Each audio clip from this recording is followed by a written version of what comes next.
Be honest with yourself. How many times have you actually purchased music in your life? For most of you born after the year 2000, I'm pretty sure I know the answer. Other than the one-off vinyl you bought at a Walmart and never listened to, or the iTunes album you saved up for back in the day so you could listen to it on your iPod, most of us around this age grew up in the streaming era.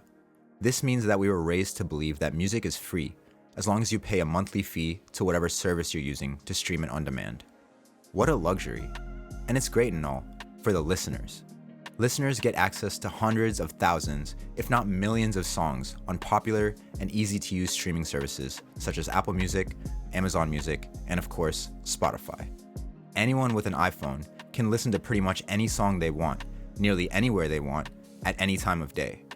Once we put this into perspective, we can really see how advancements in technology can drastically impact people's day-to-day lives. Because the truth is, it was not always like this. Before the era of digital music, you had to purchase both a physical medium for you to reproduce music with, such as a vinyl record player, as well as the actual physical recording of the music, usually either a single or an entire album. In fact, this wasn't even that long ago. 2015 was the decisive year when streaming became the largest revenue source for recorded music in the US, and shipments of physical CDs declined from nearly 1 billion in the year 2000 to barely over 100 million. So how did this shift in the music industry impact the pockets of musicians and labels? Let's dive in and break it down. In the early 2000s, artists signed to record labels would typically receive a percentage of the revenue from each album they sold. This number was typically around 10 to 15% for the artist. So for example, let's say an artist sold 100,000 copies of an album that was priced at $10.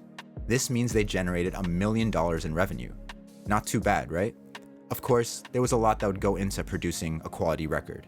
There's the cost of studio time, instrumentals, mixing and mastering, and the physical manufacturing and distribution of CDs, which were the preferred music format prior to the age of streaming. These costs were typically split between the artist and the label, depending on the terms of their agreement. The record label would typically get about 50% of the revenue from sales, which makes sense as they would invest heavily into the artist. The distributor would take their cut as well, and so would the physical retailer that provides the location and shelf space for consumer transactions to take place. Not too crazy, right? Even with all these costs, the artist would still make about $100,000 to $150,000 from the album sales alone. Now let's fast forward to the streaming age and look at what it would take for an artist to make the same amount of money. Going by Spotify's pay-per-stream rate of approximately 0.3 cents per stream, an artist would need to generate roughly 333 million streams to bring in the same $1 million they would have generated from the 100,000 album sales. This means that each person who purchased an album would instead have to stream the artist's music 3,000 times to contribute the same revenue. Let's be real, you have to be a die-hard fan of an artist to hit these numbers, and expecting this from each and every one of their listeners is simply unrealistic. Unfortunately though, that's not all. In 2024, Spotify made significant changes to its royalty payment model, including thresholds that each track has to hit before it is even eligible to be monetized. If your song hasn't reached at least 1,000 streams in the past 12 months, you can forget about trying to recoup any streaming royalties from Spotify. Additionally, there's a minimum number of unique listeners that has to be met, and this number has not been disclosed by the platform. These changes made by Spotify are clearly squeezing the revenue that smaller artists are able to make from their music, and is one of the key factors that has stifled profitability for a majority of musicians, as over 85% of tracks on the platform have yet to receive 1,000 streams. The shift from physical to digital music was definitely a huge shakeup in the industry, and although it has benefited consumers by providing the optimal user experience and catalog, it greatly hurt the profitability and sustainability of a music career for artists and creators across the world.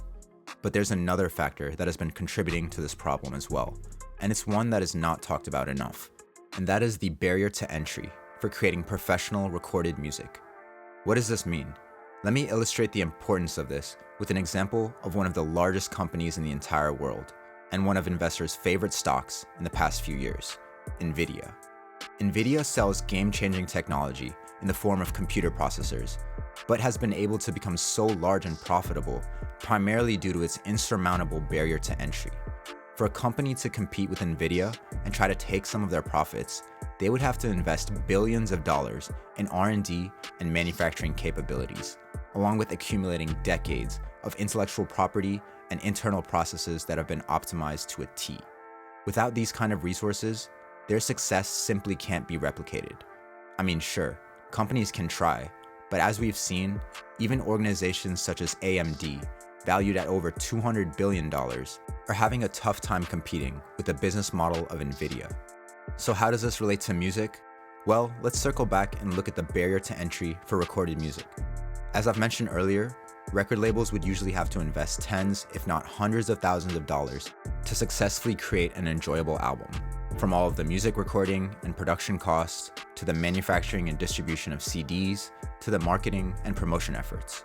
Nowadays, this cost is literally near zero. Just think about it for a second. We have free software such as BandLab, which allows artists to create music at no cost. AI mastering tools such as Lander to help finalize the product. Music distribution services such as DistroKid that allow artists to distribute music themselves on their own terms. And free platforms such as TikTok and Instagram that thousands of artists have leveraged to market their music and build fan bases. So where exactly is the barrier to entry? The answer is that there is none.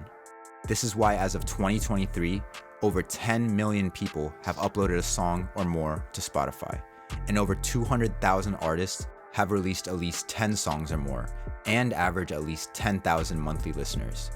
This is who you're competing with. No wonder it feels so difficult to get your music heard nowadays and stand out from the crowd. The barrier to entry for recording and releasing music has absolutely collapsed. And although that means musicians nowadays can enjoy their passions at a minimal cost, it also means there is that much more competition and music out there fighting for your audience's attention. The financial consequences can be felt across the industry and is evident in both individual music artists as well as corporations. Even at the top of the food chain, large corporations in the music industry are feeling the heat. Take Universal Music Group, for example, the largest record label in the world by market share. They reported a significant dip in revenue during the early 2010s as CD sales plummeted and streaming revenues were still in their infancy. In fact, they had a 10-year period of stagnation in revenue that directly correlated with the decline in physical album sales. Of course, being the largest shark in the water, they were able to adapt to the shift in paradigm and eventually sustain revenue growth in a commendable way. Smaller indie labels have had it even worse and have been hit even harder due to not having as many resources as their larger counterparts. The problem is that the big three record labels, Universal, Warner, and Sony, are all in cahoots with large streaming services such as Spotify and can negotiate for large sums of royalties. And they can do this because there is always the implied threat that if they don't get what they want, they will pull their entire music catalog from the streaming service. This would be absolutely devastating, as the biggest labels are accounting for approximately 74% of all streams from recorded music. Small labels simply don't have this lever to pull and tend to get the short end of the stick when it comes to streaming revenue, which trickles down to their artists as well. At the end of the day, it's important to understand that the music industry has undergone a massive transformation that nobody could have predicted a couple decades ago. We've traded the scarcity and excitement of physical albums for unlimited access to nearly every song ever recorded.